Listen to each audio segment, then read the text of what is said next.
This is Julian. I first met Julian about a year ago. It was a Saturday morning in downtown Toledo, very hot.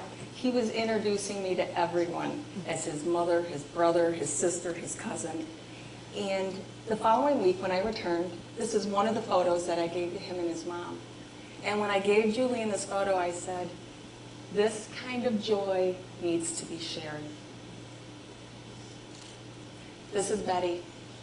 Betty was a long-haul truck driver from Texas. About 12 years, she came here with her partner. They drove their rig to Toledo. And when they arrived, her partner became ill and he died. And she never left Toledo. This is the last picture that I talked with Betty. This is Eldon, unhoused, unemployed, living at the Mission. I took this picture of Eldon the day that he got a job.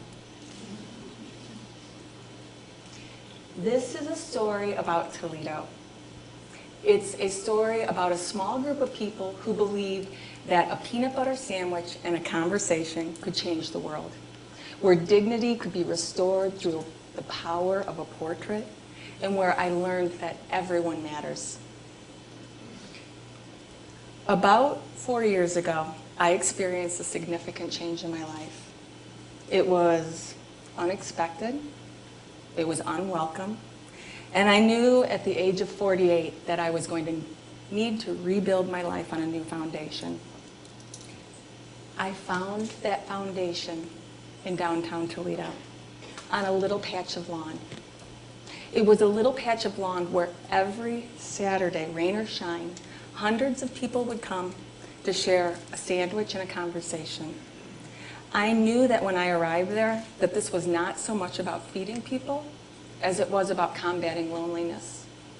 And I have to tell you that I felt pretty comfortable being there.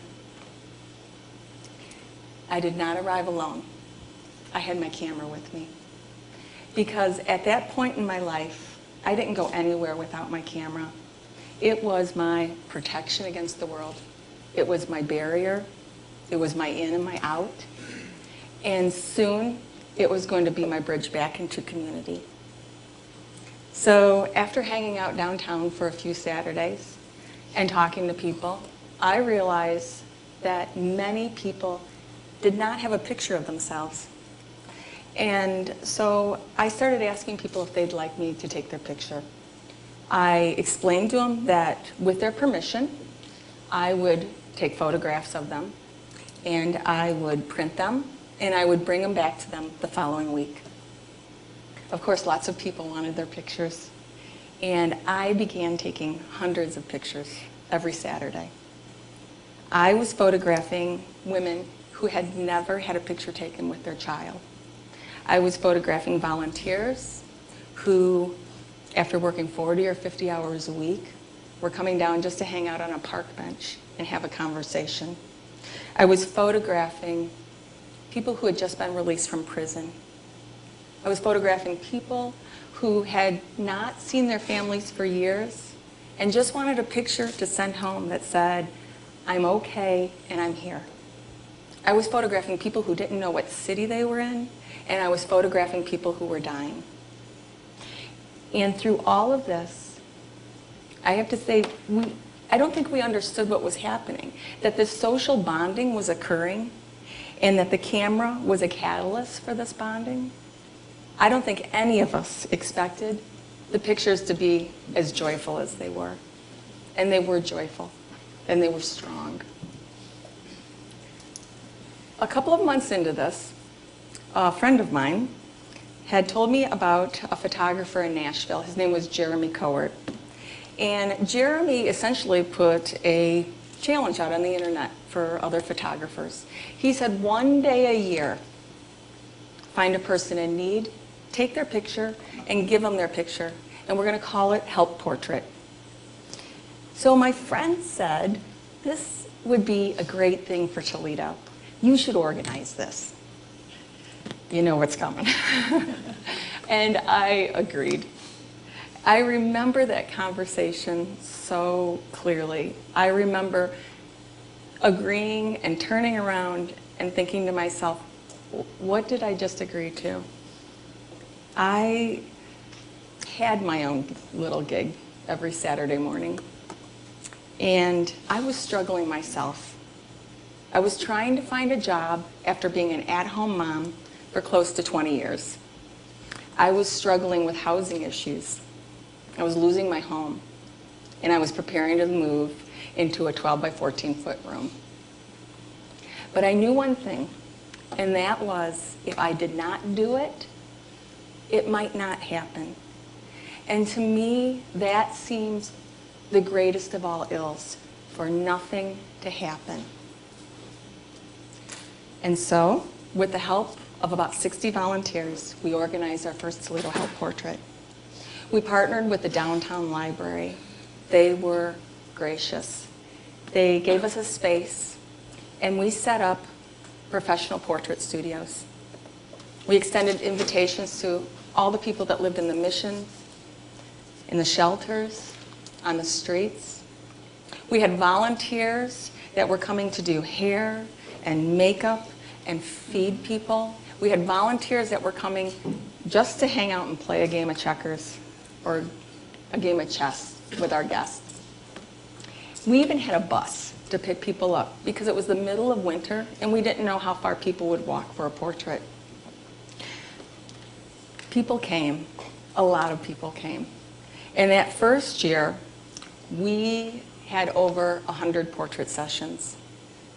And while our guests waited, we edited their photos, we printed photos out for them, and we burned a CD with their entire session.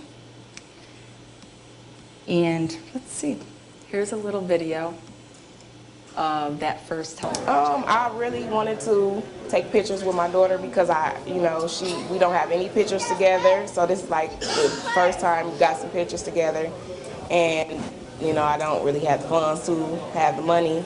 This is very professional, and I didn't know that everyone volunteered their time. The camera gave me the benefit of the doubt over here. I really like this one. Someone told me that they was going to be taking pictures, and I said, well, are they free? Now, so something told me I had a special, way of surprising him. So actually, this is a Christmas gift. I mean, a birthday gift, I'm sorry, for him, so he can keep it. Would you take a picture? It's good? You like it? You can keep that for yourself, huh? You and Dad, right? Yeah. All right. So that was our first year, and we're now preparing for our 4th annual Help Portrait. We do it in December before Christmas. A lot of people use them as Christmas gifts. And every year it gets larger. More people want to participate. And what I tell people is that this is not an idea that we own, but it's a dream that we share. And that if there are other areas in the city where people would appreciate this, take it there. We'll give you the tools you need and the guidance. That I do not believe that just taking a picture of someone who may not normally be photographed is going to change the world. But what I do believe is that a small group of people are capable of great change. And that photography has a place for that change. It has the ability to restore something that may have been lost along the way. And now, 4 years later,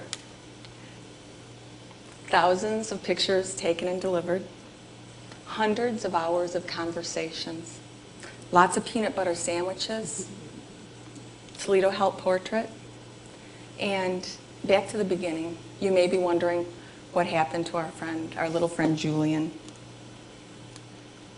Well, he's getting ready to go up right here in the heart of the city because this kind of joy needs to be shared. Thank you.